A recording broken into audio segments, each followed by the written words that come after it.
Welcome back to the farm. We've got something a little bit different for you this week. We know that a lot of our viewers would like to make the leap that we've done and move to another country.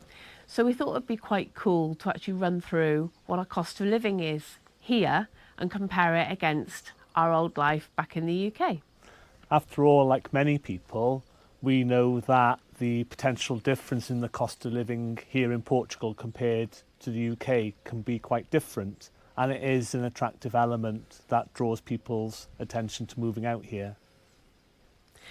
Back in the UK, just for comparison's sake, back in the UK we lived in a 2-bed stone cottage in rural Wales, and here, although we have 3 properties on our farm, we only live in one, which is a 2-bed stone cottage here in rural Portugal. Yeah, and another key element which enables us to make a fairly direct comparison between our old life in Wales and our new life in Portugal is that we lived in a rural area within a national park in Wales, and that's the same here. Again, rural area inside a national park. So what we're going to do is we're going to go through different areas of our lives, such as utilities or different bills that we pay, such as utilities, car costs, house costs, and compare them, what we pay now here in Portugal and what we used to pay back in the UK. So you get a really good comparison. And then at the end, we'll total it all up and we'll show you the difference. And just a couple of extra caveats is that we've purposely sought out a lifestyle here that will enable us to keep our outgoings as low as possible. We have wanted to have a self-sufficient lifestyle. So again, we've looked at the areas of Portugal which are, for us, the most affordable. So we can buy not just our property, but our land too. That said, if we had tried to buy the equivalent when we were living in Wales, I've done some research, and there's no doubt that we would have had to have spent at least 4 to 5 times more to get the equivalent to what we've got out here in Portugal. Yeah, and we also, if we'd stayed in the UK, we would have had to maintain our jobs. So we both had very good jobs with good salaries, which we've given up to move out here. And although the way we like to look at it is we haven't retired, we've just got a different job now, and we've got various different income streams. Nowhere near as much as we had back in the UK, but then our outgoings are a lot lower, so we don't need as much. So what we now work towards is about getting a quality of life rather than a salary at the end of the month. That's it. And then at the end of the video, we are going to share with you our secret that we found out here of how to keep our costs lower. That's probably going to save us thousands. We discovered something we didn't know anything about, which will save us thousands of pounds or thousands of euros in the years to come whilst we live here. So let's get started. Utilities. So we're going to go through our monthly costs, how much we spend here in Portugal, and then how much we spent in the UK. So let's get started then. So electric, in Portugal, we pay 80 euros per month. Now, that's for standing charges on all 3 houses, plus the usage in Longhouse, the house we live in at the moment. In the UK, it was costing us £170 a month in electric for our house. That's a big saving, isn't it? It is at the moment. Yeah. Moving on to water. So our water costs here are 20 euros a month. We've got 2 water meters here, and that covers the standing charges there as well. In the UK, we were paying on average £22 a month. But the caveat there is that we weren't on main sewerage. We had a septic tank, plus our water coming into the house was unmetered. Whereas here, it is metered, but then we do have the advantage long term in that we can draw water up from either our wells or our borehole to save costs. And we also visit the font, don't we? Visit the local font for our drinking water. We do. Yeah. Okay, mobile phones next. So here in Portugal, both Paul and I have a Portuguese mobile telephone number, and we are paying 26 euros per month, and that's for both of them. Yeah, and a little bit of a saving again compared with the UK, because that was costing us £35 a month. Yeah. Internet costs here, they're a little bit more expensive. We use Starlink, don't we? We do. They are more expensive, so €40 here compared with £30 back in the UK. However, the Starlink is 6 times faster than the supply we had coming into the house in the UK. Oh, it's so much better. And more stable as well. So it's Yeah. actually a better connection than we had previously. Yeah, yeah. And then wood and pellets. So this is what we actually use to keep the house warm. So both houses, both in the UK and here in Portugal, we use a wood burning stove. So here in Portugal, our costs are zero. And that's because we've collected as much firewood off the land as possible. And I'd say we've got enough, if we carry on living in Longhouse for the time being, we've got enough for a couple more winters. And I did exactly the same thing in Wales. I probably had about an 8 years supply of wood ready to go there. And then the wood pellet boiler, they are very popular here out in Portugal. And we had one in the UK, and that was costing us around £58 a month. And that pellet boiler did a full central heating system. Yeah, we don't have a wood pellet boiler here in Portugal, just to make that point there. But pellets in Portugal, we had noticed they are actually about 40% cheaper if you do have a wood pellet stove here in Portugal. Yeah, they're much more affordable. Okay, so that's utilities. So let's go through the totals then for utilities. So in Portugal, it's €166 for utilities. A month. A month, yeah. And in the UK, it was £315 a month. So this next section we've called house costs. So starting off then for buildings and contents insurance, so that's insuring the properties, and this is insuring all 3 properties here in Portugal. We pay €20 per month. In the UK, we were paying for house and buildings insurance £80 a month. That was just for one house. Just for one house, yeah. So next is the mortgage. So here in Portugal, we have been lucky enough to purchase our property outright. The whole farm is outright. We don't have a mortgage here, but so that is absolutely zero costs on mortgage here for Portugal. Back in the UK, we were paying £400 a month for our mortgage. The next one, council tax or IMI tax in Portugal. This is big saving. So that for all 3 properties, we pay €13 per month in Portugal. Whereas in the UK, our council tax bill was £180 a month. That was crazy. We were shocked. Really shocked on that one, weren't we? It is, considering that little things such as the bins here that we use, they're collected twice a week. In the UK, they were collected once every 3 weeks. And now I hear that some people's bin collections are now being made every 4 weeks, which is a huge difference. Yeah. Okay, and then we're going to put food in this category as well. So we find that food in Portugal is a little bit more expensive. We spend about €500 a month in Portugal, but it's definitely better quality, I think, than what we were getting in the UK. Yeah, and quantity-wise as well. I know a lot of people have spoken in the UK about shrinkflation. We've noticed it before we moved out, in that when you'd go and buy a product, it was getting smaller and smaller and smaller. We don't feel that's the case here in Portugal. Regarding our monthly costs in the UK, we were averaging around about £300 a month that we were spending on food. Okay, so let's give you the totals for house costs. So our grand total for Portugal is €533. And our grand total for the UK was £960.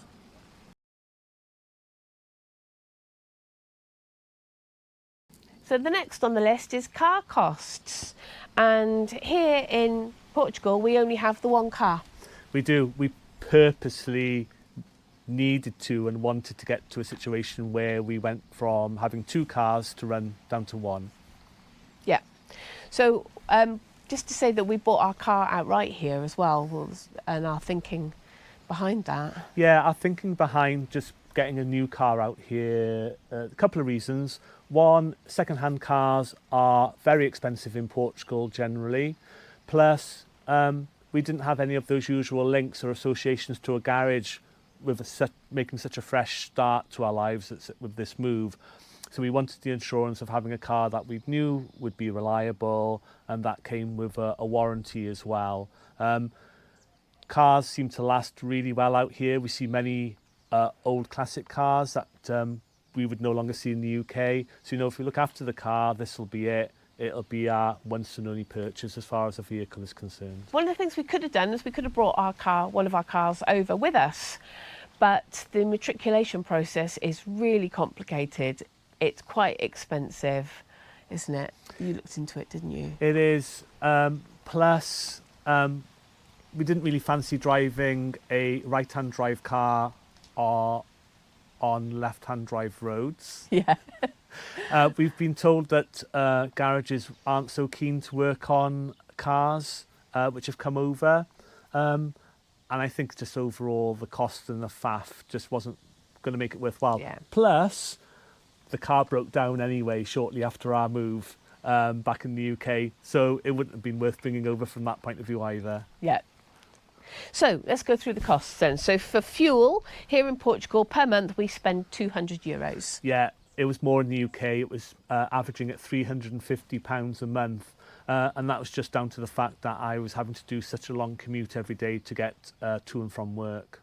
I think that cost will come down though, because at the moment we have to travel about 20 kilometres to Porto Alegre twice a week to go to our language lessons. Yeah, I'm really hoping that we get down to just having to fill up the tank on the car once a month, because I am done with driving. I used to do 25,000 miles a year back in the UK, and I don't want to do anything near that anymore. So next on the list is insurance and tax, and as you can imagine, only having one car, that's definitely come down. So in Portugal we spend €20. And in the UK it was £88 a month. And then in the UK, I'm going to add this one in as well. I leased my car, so I had a personal lease hire car, and I used to pay £250 per month for that. Yeah, and obviously without that in place anymore, our cost in Portugal is €0. So total for car costs are, Portugal is €220. And in the UK, it was £688. Wow. Big difference. So our next section is eating out. And it's not actually something that Paul and I really got in the habit of doing, was eating out often. No, when we were back living in the UK, because we knew we were going to be making such a big life move, we just wanted to save every penny we possibly could. So we hardly ever ate out unless it was a special occasion. So we've gone with maybe eating out once a month, okay? So we're going for a meal for two with wine included. And in Portugal, that is about €50. Yeah, and for the same equivalent meal at a decent restaurant in the UK, I think it would be somewhere near the £100 mark. Yeah. However, we do like to have a little coffee and cake every now and again.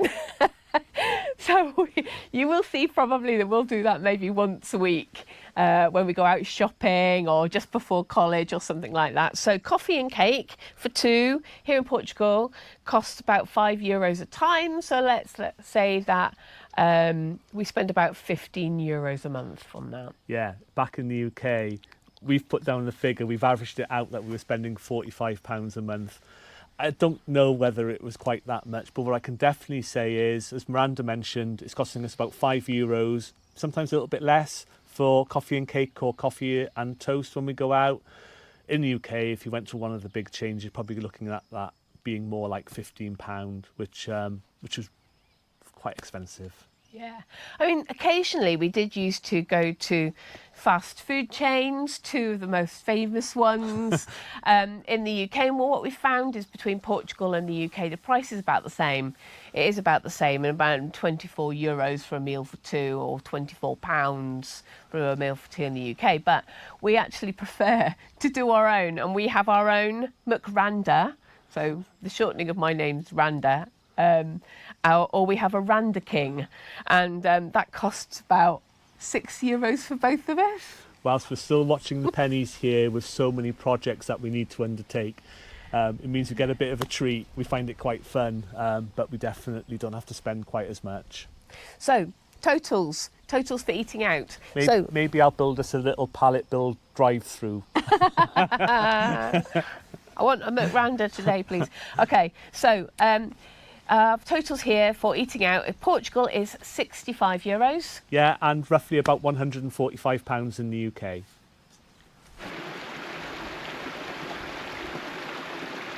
Okay, so our next area is health. I have a couple of health conditions that I do take medication for, so it's important to kind of go through what the situation is as far as that's concerned. So even though we had a free NHS in the UK, I still paid for private healthcare for both of us actually through a work scheme. So I still did have that going out anyway. Okay, so prescriptions per month here in Portugal, I pay €25. And in the UK, it was €0 because Wales had a specific free prescription scheme for everybody that lived in Wales. Now, health insurance for 2 people in Portugal is costing us €34 per month, and that includes dental costs as well. So Paul had to go for some dental treatment. I had to have a tooth extracted shortly after we arrived. So on top of our monthly health insurance, I had to pay €3 for that. Which is brilliant. It's great. So health insurance for 2 in Portugal is €34, whereas in the UK it was costing about £75. And so the total for health in Portugal is €59 per month, and the UK was £75 per month. So our final section before we reveal our secret for saving some money is miscellaneous, just a few things that are monthly costs. So for me, I'm going to put down the hairdresser. So the hairdresser, I get my hair coloured and cut probably every 6 weeks, and in Portugal that costs me €30 a time, but in the UK it was £65 a time, so a great saving there. For me, the cost of doing my hair in Portugal is €0, and the cost of doing my hair back in the UK was €0. Okay, one thing that's a new thing for us here in Portugal is bank charges. The UK, when you have a bank account, you don't have to pay any fees for having a bank unless you have a specifically special type of account. But here in Portugal, all personal accounts are charged. So our bank charges here are €25 per month. That's for 2 individual accounts and a joint account, whereas the UK was €0. Then we've got online language class as well. Yeah, and there's no change to how much we're spending on that because we have the same number of lessons over here as we had when we were in the UK preparing for our move. So that works out at around about €40 a month. Or £40. Yeah, or thereabouts, allowing for the exchange rate. And then the next one I'm going to put down is swimming. I like to go swimming twice I like to go swimming twice a week here. And that, because I'm a resident, I pay €1.25 each time for as long as I like, and I go twice a week. So that's €2.50 a week. In the UK, we were both members of a gym, and we used to pay £30 each per month. So I got a chance to use the pool there.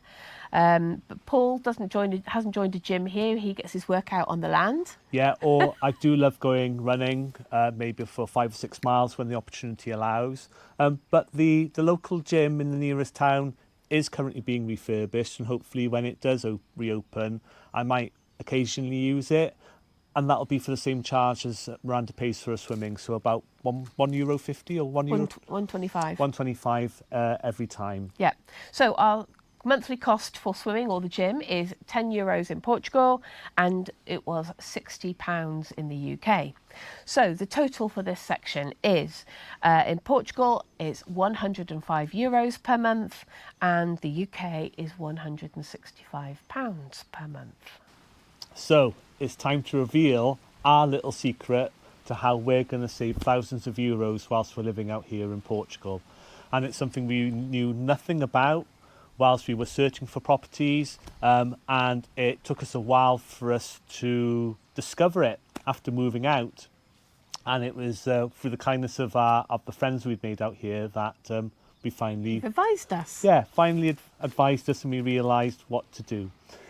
And our secret is that as the crow flies, we're only 1 kilometre from the Spanish border. And for us, that means that we're able to travel over the border to do some of our essential shopping.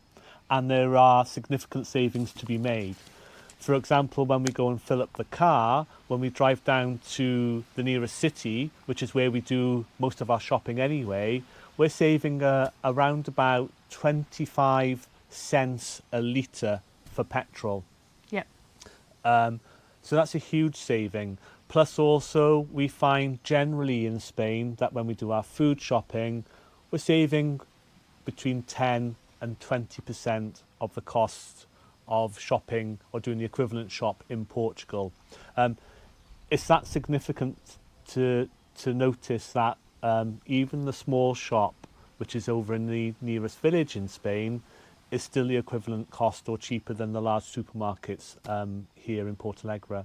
I think we've also found that when we've had to order any DIY materials or building materials, that's cheaper in Spain too. Yeah, and the other thing that we can't currently utilise because we cook with electric, but something that we will be able to incorporate when we develop our main house in the future, is that we could cook with gas. Gas bottles in Portugal are 50% more expensive than they are in Spain. So by just quickly hopping over the border, we can make a significant saving there too. And I think that might be really handy because I think we'll like to cook on gas. So we may not live right by the sea or on the coast, but we certainly save on the fact that we live so close to the Spanish border. Yeah, it's a really happy coincidence. We're delighted that it's the case because every little saving we can make will help us out here, because we've got 3 houses to develop at the end of the day. And that's quite a big undertaking for us, both practically and financially. So for anybody considering the move from where you currently live over to Portugal, where you locate yourself can make a significant difference to the monthly costs that you'll have. Yeah, and as you'd expect, house prices are a lot more expensive next to the sea. That's the same anywhere in the world. It is definitely the case, definitely in the UK and definitely here in Portugal, that the nearer the coast you go, such as the Silver Coast of the Algarve, the more pricier it is to purchase. So let's go through what our totals are then. So the total for Portugal is €1,148 per month. And in the UK, we were spending £2,348 per month. So just for those of you that are interested in the comparison, our UK monthly spend would have equated to €2,657. Now, I just want to say that we don't have our monthly salaries anymore, and that wasn't a bit of a shock to us to start off with.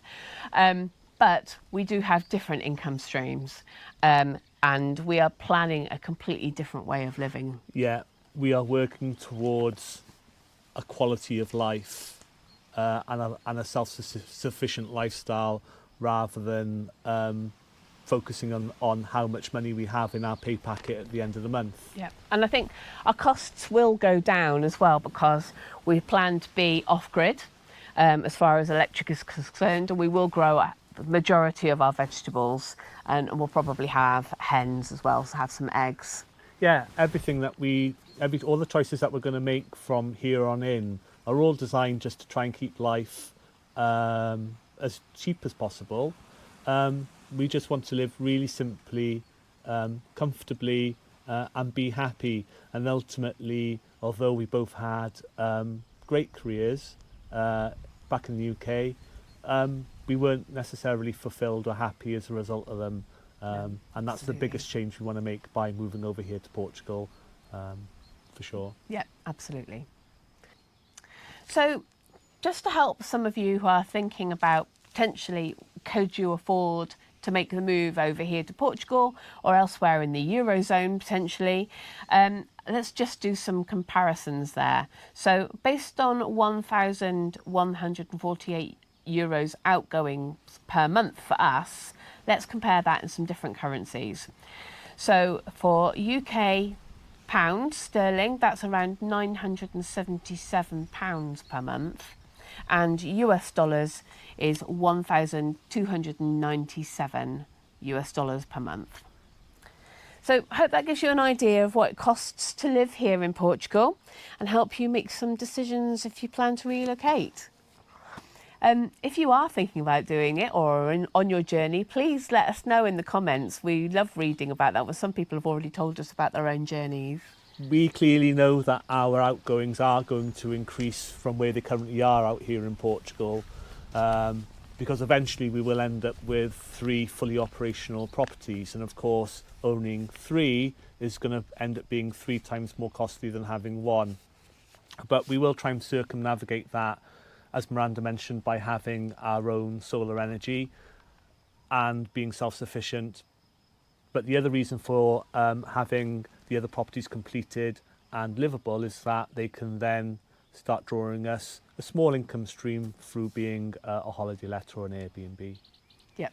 So while our costs will go up, we're hoping that our level of income will increase as well. So thank you so much for watching. Our next video will be back to our normal farm vlog.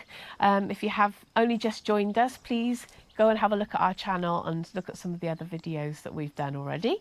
Hopefully by the time you see us next, it will continue to be sunny like it is now, but don't be fooled because it is forecast to rain again. Yeah, and please like and subscribe to our channel. We are really enjoying our YouTube journey. We are, and just to say before we go, if you are based in the UK, please send us some of your sunshine. We know you've had it for months and it's about time you shared. See you soon. Take care. Bye.